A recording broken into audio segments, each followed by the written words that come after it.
Hello, good day. How are you today? You good, right? Okay. Are you ready for today's lesson? You are? That is good. Today in mathematics, we are going to be learning about prime factors. Okay?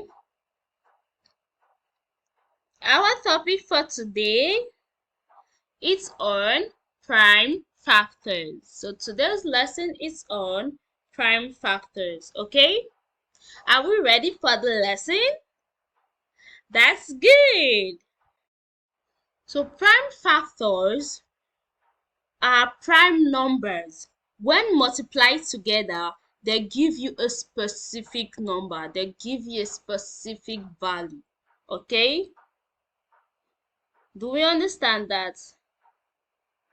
Prime factors are the prime numbers that when multiplied together give you a specific number.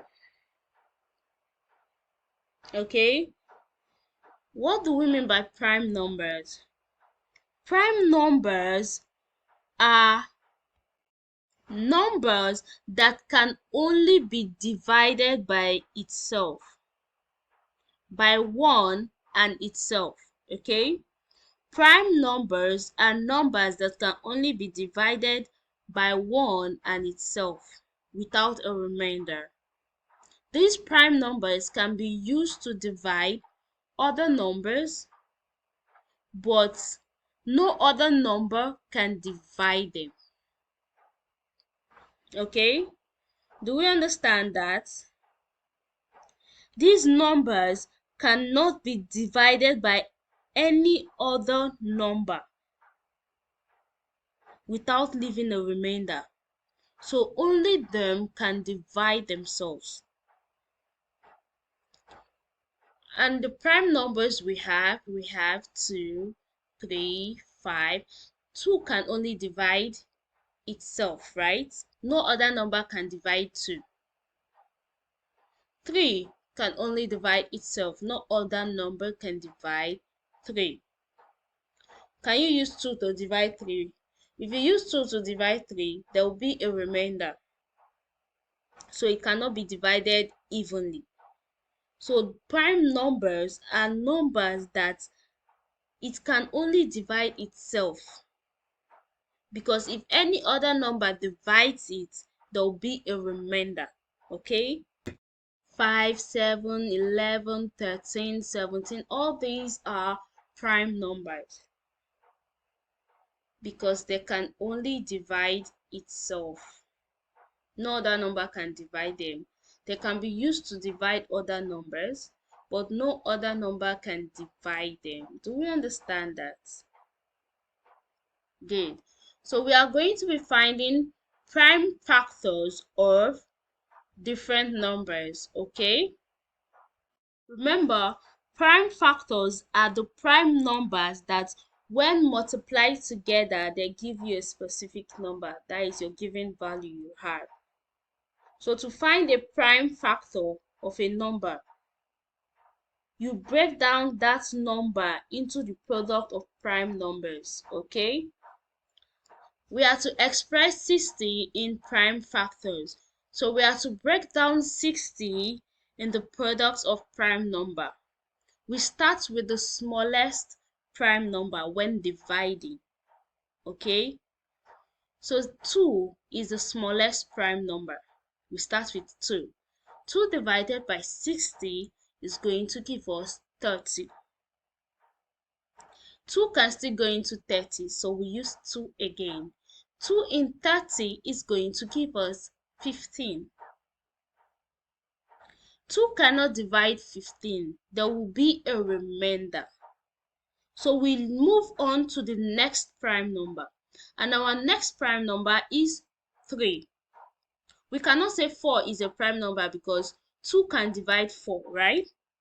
Remember, prime numbers are numbers that they can only divide themselves. No other number can divide them, and 2 can divide 4, so 4 is not a prime number. So the next prime number after 2 is 3.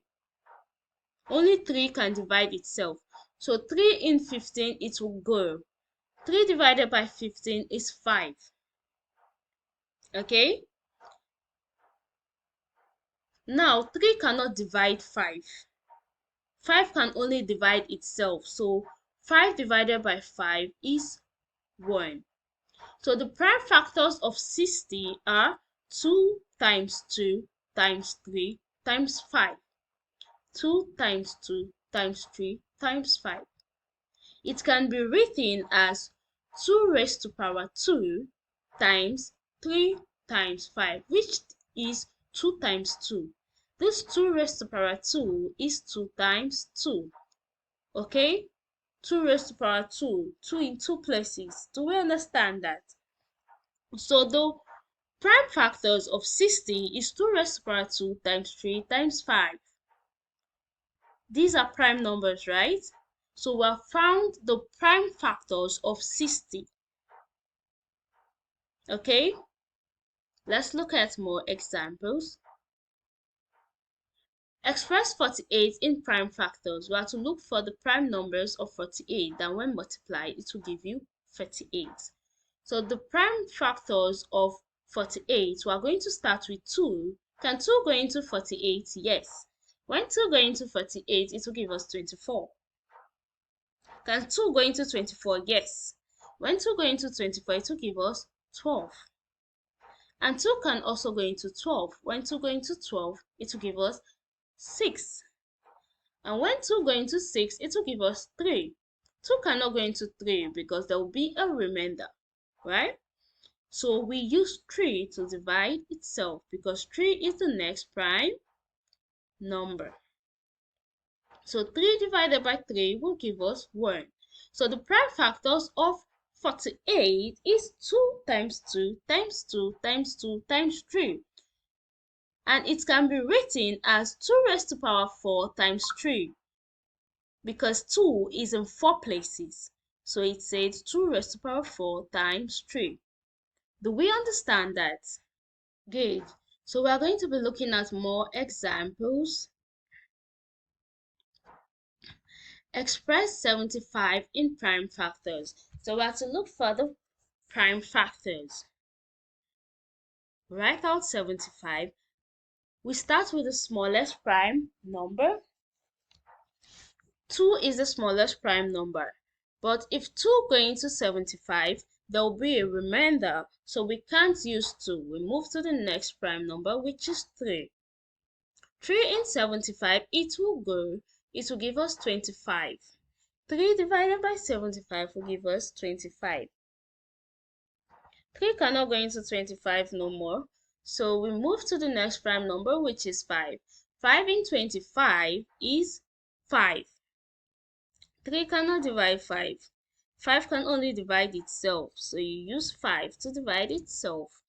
You have 1. So the prime factors of 75 is 3 times 5 times 5, which can be written as 3 times 5 raised to power 2, because 5 is in 2 places, so it's raised to power 2. So 3 times 5 raised to power 2. Do we understand that? Good. Let's look at more example.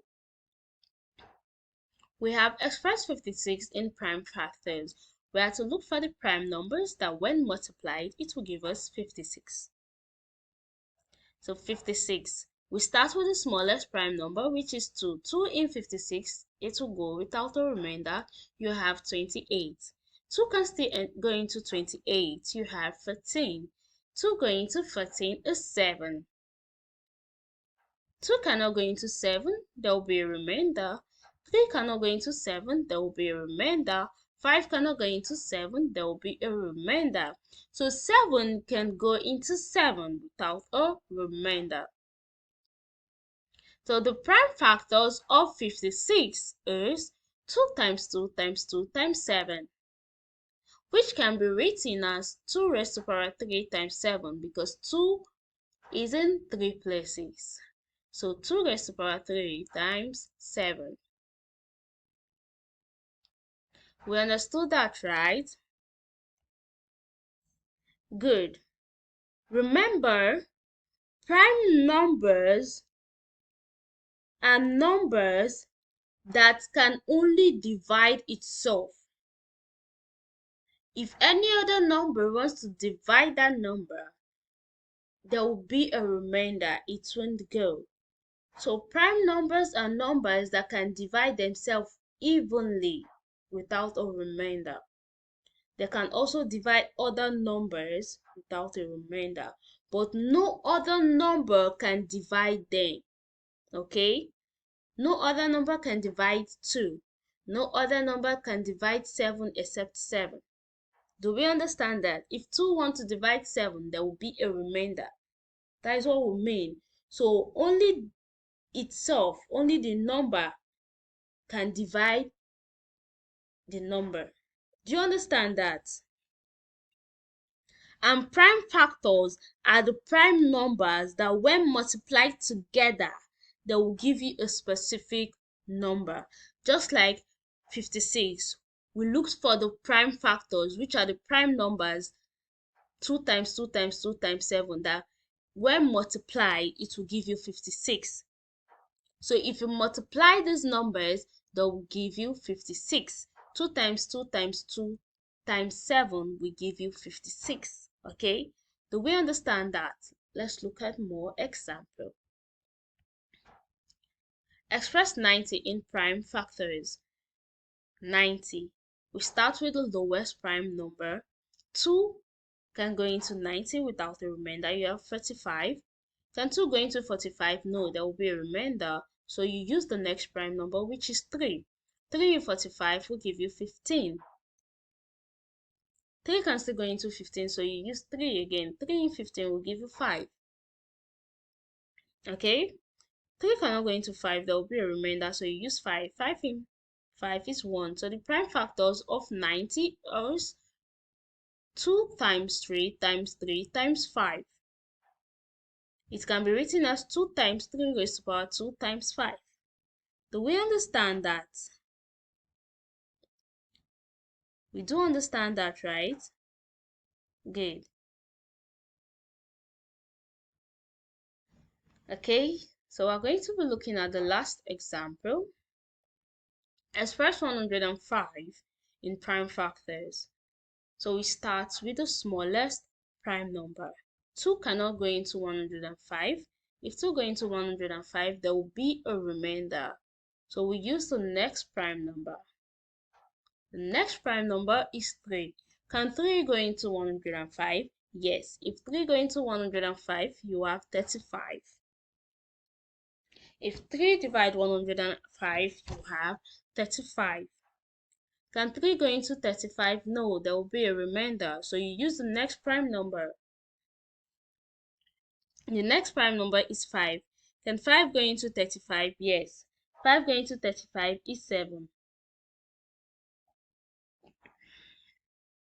Okay? 5 cannot go into 7. If 5 go into 7, there will be a remainder. So you use the next prime number, which is 7. 7 can divide 7 without a remainder. So you say 7 divided by 7 is 1. So the prime factors of 105 is 3 times 5 times 7. So if you multiply those three numbers, 3 times 5 times 7, you will have 105. Remember, prime factors are the prime numbers that when multiplied together will give you the given value. Okay, so those prime numbers, if you multiply them together, you have 105. Do we understand that? Good. So we now know how to find the prime factors of a given number, right? You can now find the prime factors of a given number. That is good. So next, we are going to be looking at our assignment. I'm sure we're going to be able to do our assignment. That's good. You need to keep on practicing because practice makes perfect, okay? Good.